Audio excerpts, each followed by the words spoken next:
Alright, so my presentation was on prosthetics, and when I first researched this topic, I really had no idea what I was kind of going to do. I was kind of a little bit lost, but I knew it was something I wanted to study. Kind of related both my interests, mechanical engineering, and this class anatomy, and I figured why not. So upon researching, these are basically what the typical types of prosthetics look like. And what I found out is normally these types of prosthetics, they use the same technology since 1912, but maybe just a little bit newer. And I found, wow, like, why is it so obsolete? And further research, I saw that there are actually a lot of problems with prosthetics. First of all, they're super uncomfortable, and this can cost around like $50,000 just for one arm and leg, and it's so expensive. And then furthermore, there's no uniqueness in these prosthetics, right? If you lose your arm, it's your arm, your own hand. Why are these prosthetics designed all the same, for the same shape for different people? And so I wanted to look into some types of solutions for these things, like why aren't we're 100 years into this technology, why are these problems still here? And so one solution that I've seen is 3D printing. And this technology is a couple years new, but basically you can take a 3D model of anything you design and basically just print it. And you can print almost anything with a bunch of different material. And this opens up a whole new type of opportunities to make these types of prosthetics. And so upon further research, I decided that I wanted to maybe 3D print my own. And my dad recently just acquired a 3D printer for his work. I figured, why the hell not try to use it? And going into this project, I had absolutely no experience with this, and I just said, why the hell not? I wanted to try something new, and I went for it. So I tried to 3D print a prosthetic hand.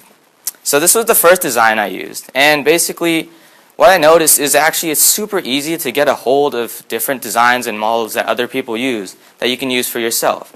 And 3D printing kind of opens this whole new idea of creating prosthetics to a wide variety of people.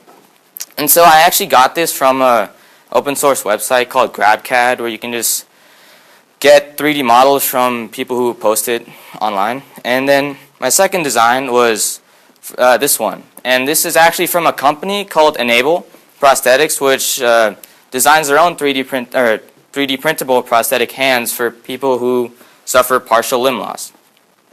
And so during this project, I had to basically modify these types of prosthetics to kind of make it suit my own demonstration purposes.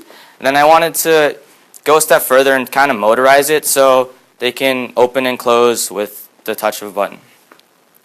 And so here's what I made. And basically, the one on the left is the one from GrabCAD, as I showed you, and the one on the right was from Enable. And going into this, it took around like 12 to 15 times just prints to make these. And since I never use a 3D printer, right, you put a part to print and it can take 4 hours to print. And so you set it to print, do your thing for 4 hours, you come back and you just get this whole mess. And it happened like five times for me. And so that was one major problem I had during this project. But in the end, I think it worked out pretty well. And I was able to at least get the right one functioning pretty well. The left one not so much because it kind of messed up. But yeah, and overall, what I learned through this project is that this new technology of 3D printing can kind of open up a whole new experience, and it can add users to this idea, or add more people to contribute to prosthetics. And to finish, I just have like kind of a tiny video of it closing on a ball. Hopefully it loads.